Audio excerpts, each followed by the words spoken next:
ఆలయం కరుణాలయం నమామి భగవత్పాదం శంకరం లోకశంకరం శంకరం శంకరాచార్యం కేశవం బాదరాయణం సూత్రభాష్యకృతౌ వందే భగవంతౌ పునః పునః వసుదేవసుతం దేవం కంసచాణూరమర్దనం దేవకీ పరమానందం కృష్ణం వందే జగద్గురుం శక్తిహస్తం విరూపాక్షం సికివాహనం షడాననం దారుణం రిపురోరగ్నం భావయేత్ కుక్కుటధ్వజం. శ్రీ సుబ్రహ్మణ్యేశ్వర స్వామియే నమః.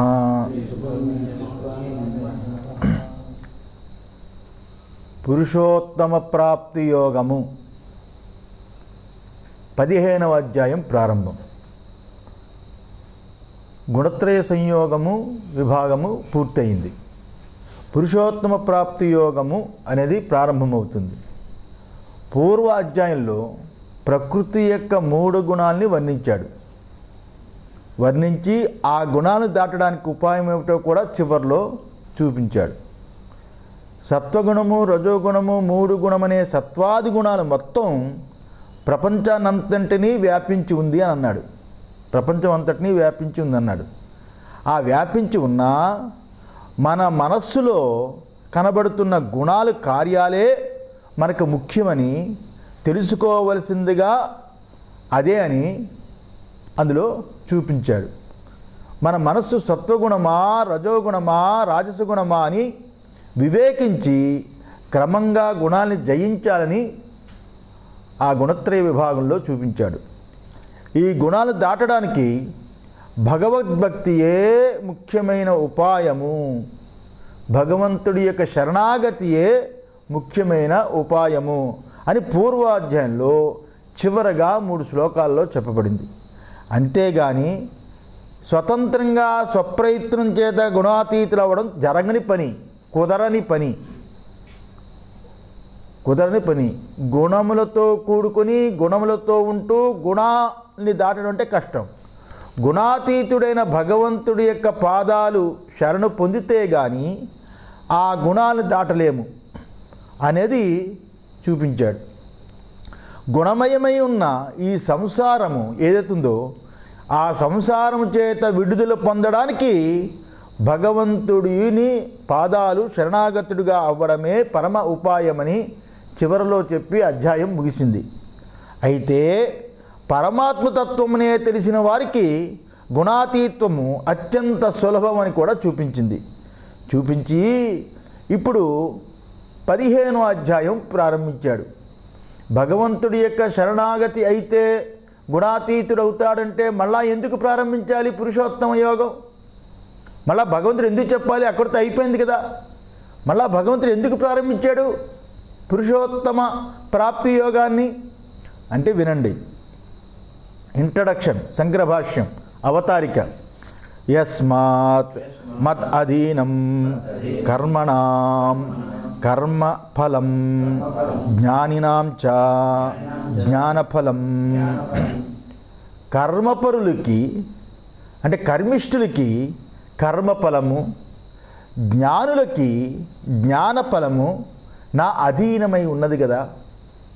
కర్మిష్ఠులకి కర్మఫలాన్ని ఇస్తా, జ్ఞానిష్ఠులకి జ్ఞానఫలాన్ని ఇస్తా. రెండూ నా అధీనంలో ఉన్నాయి, అంతే కదా. అతః భక్తియోగేన మాం ఏ సేవంతే తే మత్ప్రసాదాత్ జ్ఞానప్రాప్తిక్రమేణ గుణాతీతా మోక్షం గచ్చంతి. అందువలన భక్తియోగము చేత జ్ఞానానికి జ్ఞానఫలం కావాలన్నా కర్మకి కర్మఫలం కావాలన్నా అవి రెండు నా అధీనంలో ఉన్నాయి. నా అధీనంలో ఉన్నాయి కాబట్టి భక్తి యోగం చేత నన్నే ఎవరు సేవిస్తారో, నా అనుగ్రహం కోసమే ఎవరు పరితపిస్తారో వారు నా అనుగ్రహం చేత జ్ఞానము పొందుతారు. ఆ కారణం చేత గుణాతీత మోక్షం గచ్చంతి. ఆ జ్ఞానం చేత గుణాలను దాటి మోక్షాన్ని పొందుతారు. కిం వక్తవ్యం ఆత్మనః తత్వం ఏవ సమ్యక్ విజానంత ఇతి అత భగవాన్ అర్జునేన అపృష్టమపి ఆత్మనః తత్వం వివక్షుః ఉవాచ. ఇలా ఉంటే ఆత్మతత్వమే ఉన్నది ఉన్నట్టుగా చక్కగా ఎవరైతే తెలుసుకుంటారో అలాంటి వాళ్ళు మోక్షం పొందుతారు అని చెప్పవలసిందేమున్నది? కిం వక్తవ్యం? ఆత్మతత్వమే ఉన్నది ఉన్నట్టుగా తెలుసుకొని ఎవరైతే ఉంటారో వాళ్ళు మోక్షం పొందుతారని వేరే చెప్పాలా? ఇంకా చెప్పవలసిన అవసరం లేదు. తప్పక పొందుతారు అని భగవంతుడు చెప్పాడు అనే అభిప్రాయాన్ని భగవంతుడు చెప్పి అపృష్టమపి ఆత్మనః తత్వం వివక్షుః వాచ. అర్జునుడు తనని అంటే భగవంతుడిని అయ్యా గుణాతీతుడైన తర్వాత పురుషోత్తమ ప్రాప్తి ఎలా అవుతాడు అని అర్జునుడు అడగకపోయినా భగవంతుణ్ణి ఆ ఆత్మతత్వం తానే చెప్పాలి అని ఇచ్చచేత ఉవాచ చెబుతున్నాడు. ఏమని చెప్తున్నాడు? ఊర్ధ్వమూలం ఇత్యాది. ఊర్ధ్వమూలం అధశాకం అశ్వత్థం ప్రాహురవ్యయం అని ఇత్యాది వాక్యంతో చెప్పుతున్నాడు భగవంతుడు. అర్థమైందా? తత్ర తావత్ వృక్షరూపక కల్పనయా వైరాగ్యహేతోః సంసారస్వరూపం వర్ణయతి. అందులోనూ మొదట వైరాగ్యం కలగాలి. అందువల్ల భగవంతుడు ఉద్దేశము చేత గుణాతీతుడైతే సరిపోదు. గుణాతీతుడైన వాడు పరమాత్మ ప్రాప్తి పొందాలి అంటే గుణములతో కూడుకున్న సంసారం ఏదైతే ఉన్నదో ఆ సంసారం యందు మొట్టమొదట వైరాగ్యము కలుగు కాక అని కారణము చేత వృక్షరూపమైన కల్పన చేసి కల్పనయా వృక్షరూపమైన కల్పన చేసి సంసార స్వరూపాన్ని వర్ణించాడు. సంసార స్వరూపాన్ని వర్ణించాడు. ఎందువల్ల వర్ణించాడు అంటే విరక్తస్య హి సంసారాత్ భగవత్తత్వజ్ఞానే అధికారః నా అన్యస్య ఇతి. ఎందుకంటే సంసారముందు విరక్తుడైన వాడికే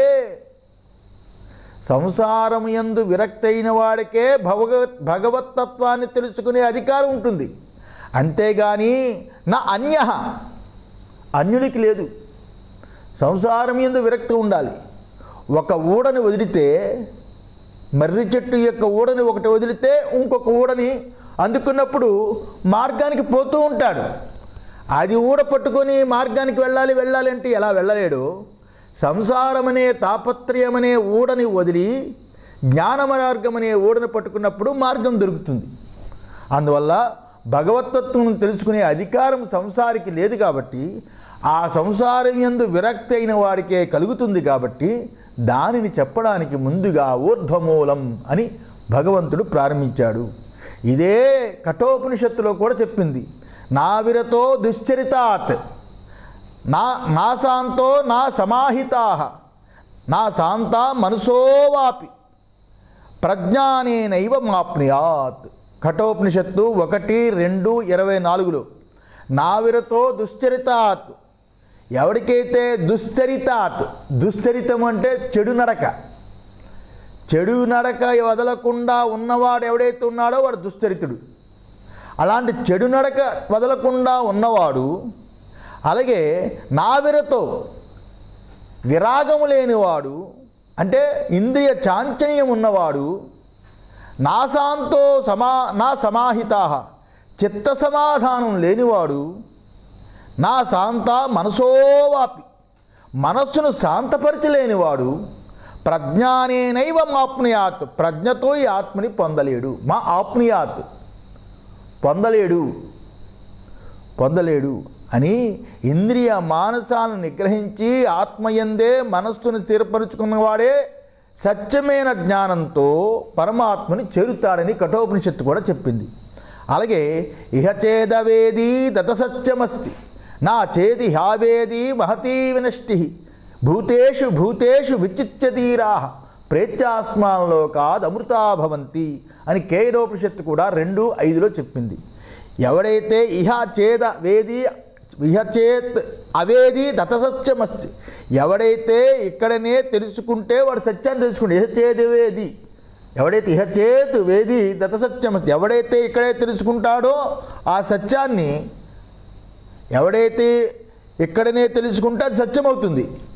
నా చేదిహావేది మహతీ వినిష్టది, ఇక్కడ తెలుసుకోకపోతే గొప్ప నష్టాన్ని పొందుతాడు. 84 లక్షల జీవరాశులలో మానవుడికి వివేకముతో కూడుకున్న బుద్ధి ఒక్క మానవుడికి మాత్రమే ఉంది. దేవతలు చూద్దాము అంటే దేవతలు లాలసతో కూడుకున్న వాళ్ళు దేవతలు. నీచ జన్మలు చూద్దామంటే వీళ్ళ వివేకంతో కూడుక బుద్ధి లేని వాళ్ళు. భోగంతో ఉన్నవాడికి జ్ఞానం కలగదు. అలాగే బుద్ధిహీనులు ఎవరైతే ఉంటారో పశుపక్షాదులకి జ్ఞానం కలగదు. అందువల్ల భోగము అలాగే విరాగము సుఖము దుఃఖము మిశ్రమముతో కూడుకుని ఉంటుంది. కాబట్టి ఏది మంచి ఏది చెడు అని ఆలోచించే వివక్షణ శక్తి మానవలోకంలో ఉన్న మానవుడికి ఉంది. కాబట్టి ఇక్కడ తెలుసుకోకపోతే వాడు ఈ జన్మని నష్టం పొందినవాడు అవుతాడు. ఏమని తెలుసుకోవాలంటే భూతేషు భూతేషు విచిత్యధీరా, ధీరులైన వారు సర్వభూతముల యందు పరతత్వాన్ని దర్శించాలి. ఆ పరాదేవత అంటే ఆ బ్రహ్మమును ఆ సత్పదార్థాన్ని దర్శించాలి. ప్రేత్యాస్మాన్లోకాద్ అమృతా భవంతి, అలాంటి వాడు ఈ లోకాన్ని అంటే ప్రాపంచిక విషయాల్ని వదిలి అమృతుడవుతాడు, మరణం లేనివాడు అవుతాడు అని కేనోపనిషత్తు కూడా చెప్పింది. అంటే పరమార్థతత్వం అన్ని ప్రాణులందు ఒకటే, భూతేషు భూతేషు విచిత్యధీర, అన్ని ప్రాణుల యందు ఒకటే అని ఈ జన్మ యందే తెలుసుకోవాలి. అందువల్ల ఆ జ్ఞానం చేతనే అమృతత్వాన్ని పొందుతాడని కఠోపనిషత్తు చెప్పింది, కేనోపనిషత్తు చెప్పింది. ఎన్నెన్నో ఉపనిషత్తుల్లో ఇవి ఉదాహరణగా చెప్పాం, కానీ ఎన్నెన్నో ఉపనిషత్తుల్లో ఈ వాక్యాలు ఉన్నాయి. అందులో మాకు అధికారం లేదా అంటే ఇక్కడ కులము జాతి లింగము వర్గము అనేది అధికారం కాదు. అధికారం వైరాగ్యం ఉన్నవాడికే అధికారము అని తేల్చి చెప్పింది. శ్రీ భగవానువాచ శ్రీ భగవానువాచ, భగవంతుడే చెబుతున్నాడు. భగవంతుడు చెబుతున్నాడని మన లక్ష్యాన్ని మనస్సుని నిగ్రహించి మన లక్ష్యంలో ఉంచడానికి అప్పుడప్పుడు వ్యాస భగవానుడు శ్రీ భగవానువాచ, భగవంతుడు చెబుతున్నాడు రా, 15వ అధ్యాయం సామాన్యం కాదు, అది పురుషోత్తముడే ప్రాప్తించే యోగం, పురుషోత్తమ ప్రాప్తి యోగం. భగవంతుడే సాక్షాత్తుగా చెప్పిన తత్వం ఇది. దీన్ని సంపాదించుకుంటే భగవంతుడి యందే నిలిచి సంసార బంధం నుండి ముక్తులైపోవచ్చు. అంత సులువైన మార్గం ఈ పురుషోత్తమ ప్రాప్తి యోగంలో ఉంది అనేది వారి అభిప్రాయం. అందుకనే శ్రీ భగవానువాచ అని ప్రారంభించాడు. ఊర్ధ్వమూలమదశాఖం అశ్వత్థం ప్రాహురవ్యయం ఛందాంసి యస్య పర్ణాని యస్తం వేద స వేదవిత్. ఊర్ధ్వమూలమదశాఖం అశ్వత్థం ప్రాహురవ్యయం ఛందాంసి యస్య పర్ణాని యస్తం వేద స వేదవిత్. ఎవరైతే ఊర్ధ్వమూలం అధశాఖం వేళ్ళు పైకి ఉన్నది, ఈ సంసారం అనే వృక్షముని వర్ణించడానికి అశ్వత్థ వృక్షాన్ని తీసుకున్నాడు భగవంతుడు.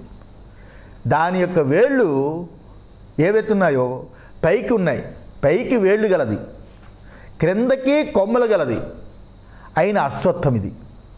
లోకంలో మనం పూజించే అశ్వత్థము వేళ్ళు కిందన ఉంటాయి, పైకి కొమ్మలు రెమ్మలు ఉంటాయి. కానీ సంసారం అనే వృక్షానికి వేళ్ళు పైకి ఉంది, కిందకి కొమ్మలు ఉన్నాయి, అది అశ్వత్థం. ఇదే సంసార వృక్షం. అవ్యయం అని ప్రాహు అని చెబుతున్నారు. ప్రాహురవ్యయం, అవ్యయం అని చెబుతున్నారు. దాని ఆకులు ఛందస్సులు. ఛందస్సులు అంటే తెలుసు కదా, ఆకులు ఛందస్సులు.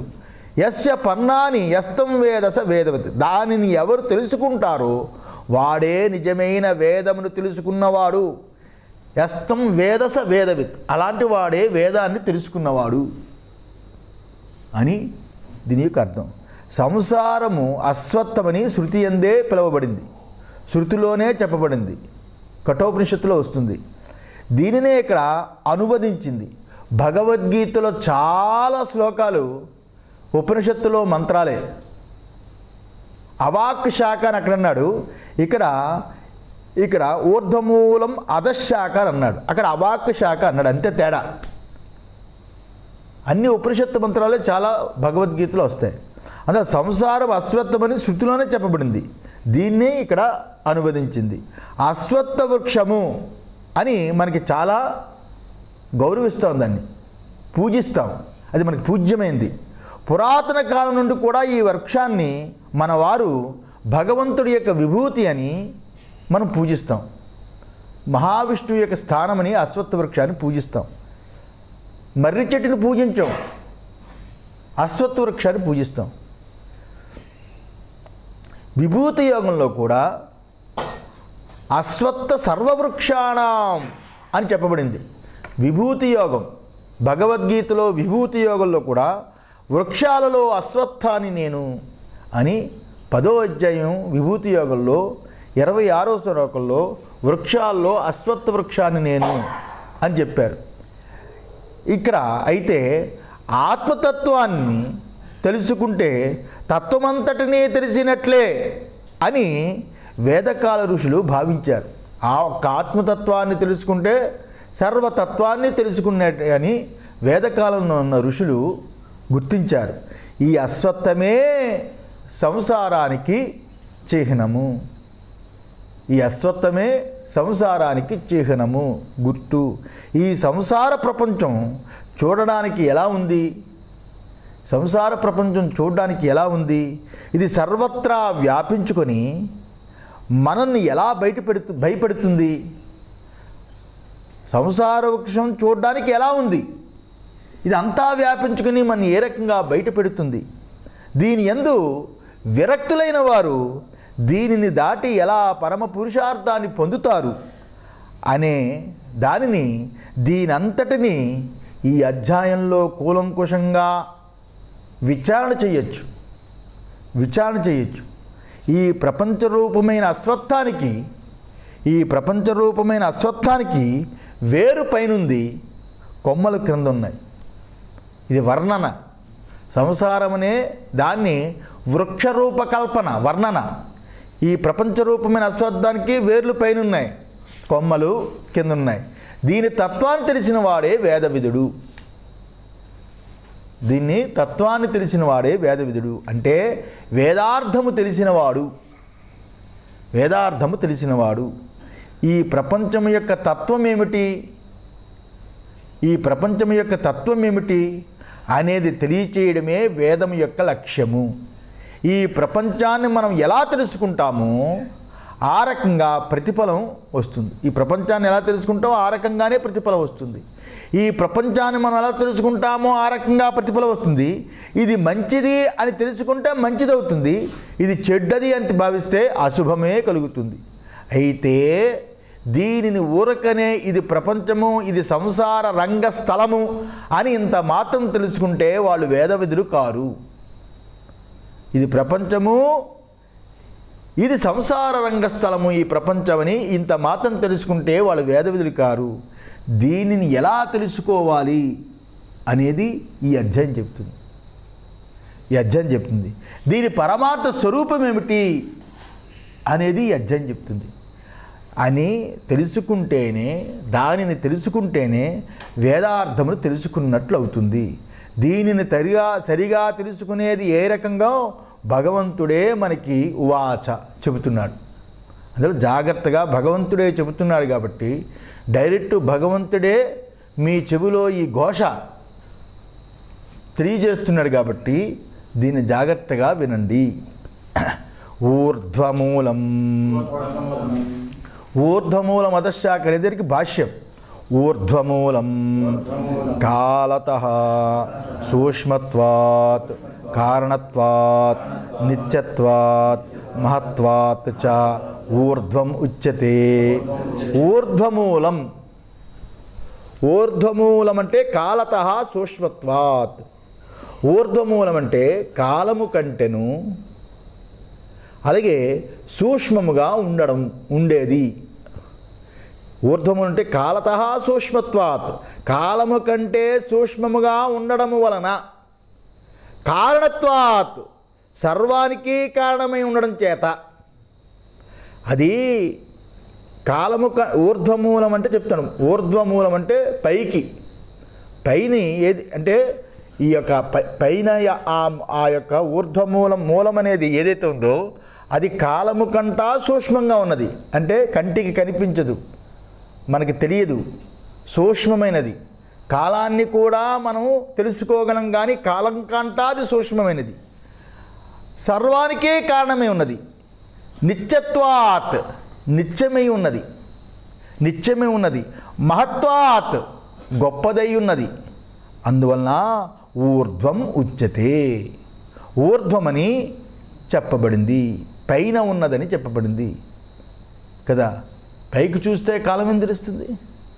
కాలం కొంటే సూక్ష్మమైనది, సర్వానికి కారణమై ఉన్నది, నిత్యమై ఉన్నది, అలాగే గొప్పదై ఉండడం చేత అది ఊర్ధ్వమూలమని, ఊర్ధ్వం అని చెప్పబడింది. బ్రహ్మ అవ్యక్త మాయాశక్తివత్ తద్మూలం అస్య ఇతి.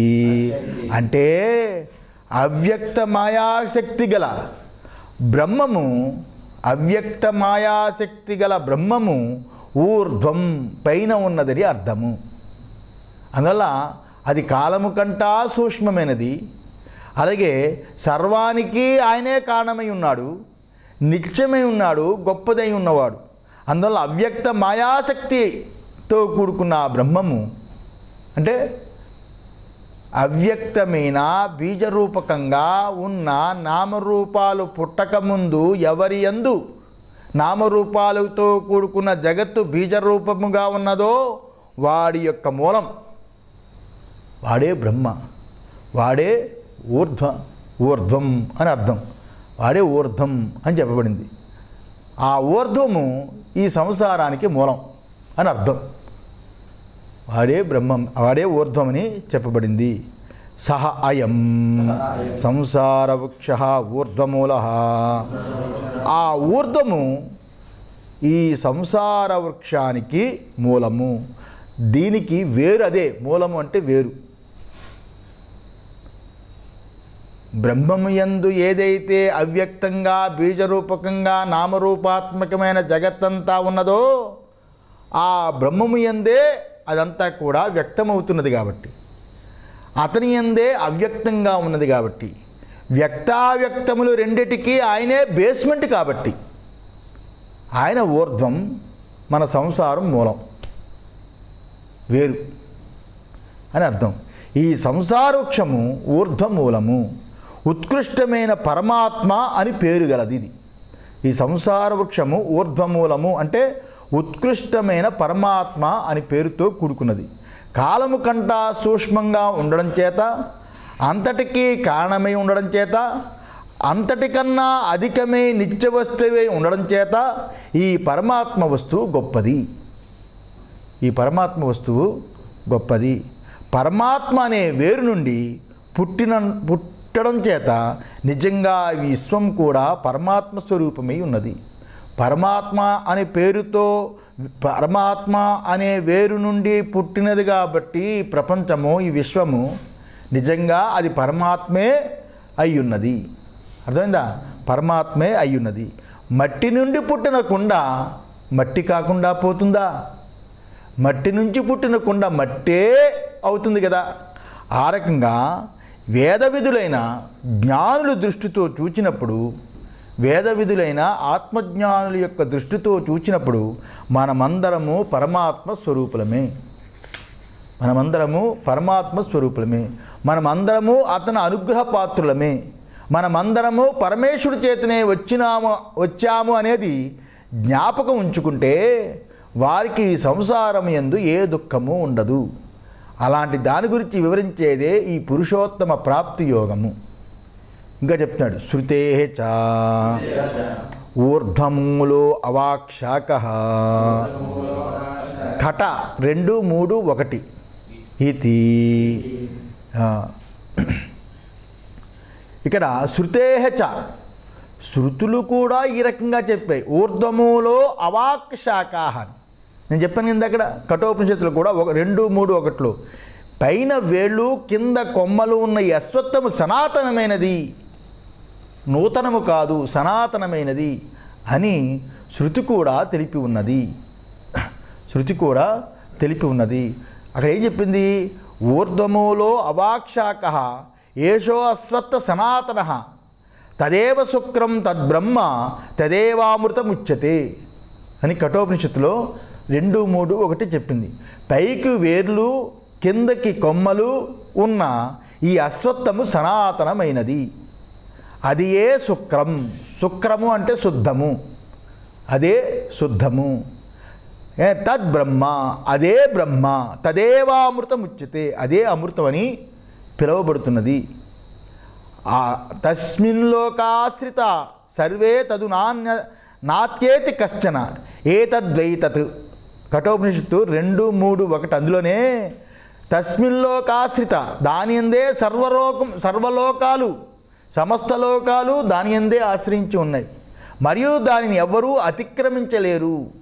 ఆ బ్రహ్మంను ఎవరు అతిక్రమించలేరు, ఇదే అది అని చెప్పాడు. అందులో అర్థమైందా?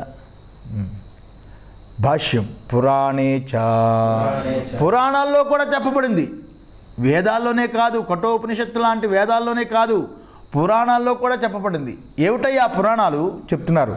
అవ్యక్తమూల ప్రభవ తస్స ఏవ అనుగ్రహోదితః బుద్ధిస్కందమయశ్చైవ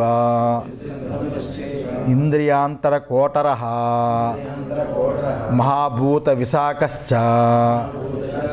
విషయైః పత్రవాంస్తథా ధర్మాధర్మ సుపుష్పశ్చ సుఖదుఃఖ ఫలోదయః. ఆ యొక్క వృక్షాన్ని వర్ణిస్తున్నాడు. అవ్యక్త మూల ప్రభవ సనాతనమైన బ్రహ్మవృక్షము అవ్యక్తమనే పేరు చేత పుట్టింది. సనాతనమైన ఈ బ్రహ్మవృక్షము అవ్యక్తమనే వేరు చేత పుట్టింది. అవ్యక్తమనే వేరు చేత మూలం చేత పుట్టింది. తస్స ఏవ అనుగ్రహోదితః అదే అవ్యక్తం యొక్క అనుగ్రహం చేత పెరిగింది. అవ్యక్తమైన ఇక్కడ అవ్యక్తము అంటే ఆనందగిరి టీకా. ఆనందగిరి ఏం చెప్పారంటే అవ్యక్తము అంటే మూలము చేత ఉత్పత్తి కలది, మూలము చేత పుట్టినది కాబట్టి అవ్యక్త మూల ప్రభవము అని అర్థం. అవ్యక్తము మూలము వలన అంటే బ్రహ్మము వలన పుట్టినది కాబట్టి దీనికి అవ్యక్త మూల ప్రభవము, దాని చేత పుట్టినది అని అర్థం అని ఆనందగిరి చెప్పారు. ఆ రకంగా తస్య ఏవ అనుగ్రహోదితః అదే అవ్యక్తం యొక్క అనుగ్రహం చేత పెరిగినది అంటే ఆయన అంటారు తస్యైవ అనే దానికి ఆ మూలభూతమైన అవ్యక్తము యొక్కే అనుగ్రహం చేతనే అతి దృఢత్వము చేత వృద్ధి చెంది ఉన్నది. దాని చేతనే వృద్ధి చెందింది, దాని చేతనే పుట్టింది. అర్థమైందా? దాని చేతనే పుట్టింది. బుద్ధిస్కందమయశ్చైవ దాని మూలము ఏంటంటే బుద్ధి. ఇక్కడ లౌకిక వృక్షంతో సాదృశ్యం చూపిస్తున్నాడు. లౌకిక వృక్షానికి స్కందాలు, రెమ్మలు, కొమ్మలు ఇవన్నీ ఉంటాయి కదా, దాన్ని ఇక్కడ చూపిస్తున్నాడు. ఇక్కడ బుద్ధిస్కందమయశ్చైవ అంటే దాని మూలము బుద్ధి. లౌకిక వృక్షంతో దీన్ని చూపిస్తున్నాడు. బుద్ధి ఇత్యాదిగా వృక్షానికి స్కందము కదా, స్కందము నుండి కదా, వృక్షానికి స్కందము నుండి కదా శాఖలు పుడుతున్నాయి. స్కందం అంటే మాను, దాని నుంచి కొమ్మలు శాఖలు పుడుతున్నాయి. అందులో బుద్ధే దానికి స్కందం. అవును, సంసారానికి బుద్ధి నుండే నానా రకాలు పరిణామాలు కలుగుతున్నాయి కదా, అందుకే బుద్ధియే స్కందము అని చెప్పాడు. ఇక్కడి నుంచే పుట్టాలి కాబట్టి అదే స్కందము అని ఆనందగిరి స్వామి గారు చెప్తున్నారు. అయితే ఇంద్రియాంతరకోటర, ఇంద్రియ కోటములే దాని కొమ్మలు, ఇంద్రియ కోటములే దాని కొమ్మలు, ఇంద్రియముల యొక్క అంతరములు, అంతరములు అంటే రంధ్రములు, ఇంద్రియాల యొక్క రంధ్రాలు ఏవైతే ఉన్నాయో అవే కోటలు, వాటికి కోటరములుగా గలది అంటే కొమ్మలుగా గలది. ఆ బుద్ధికి ఇంద్రియాలే కొమ్మలుగా గలది అని వర్ణన. ఇంకా ధర్మాధర్మ సుషుష్పశ్చ, కాదు మహాభూత విశాఖశ్చ అంటే మహాభూతాలే రెమ్మలు, మహాభూతాలే అక్కడ రెమ్మలు. అంటే మహాభూతాలంటే పృథివీ, ఆపహ, తేజస్సు, వాయువు, ఆకాశము, ఇవే దానికి శాఖలు.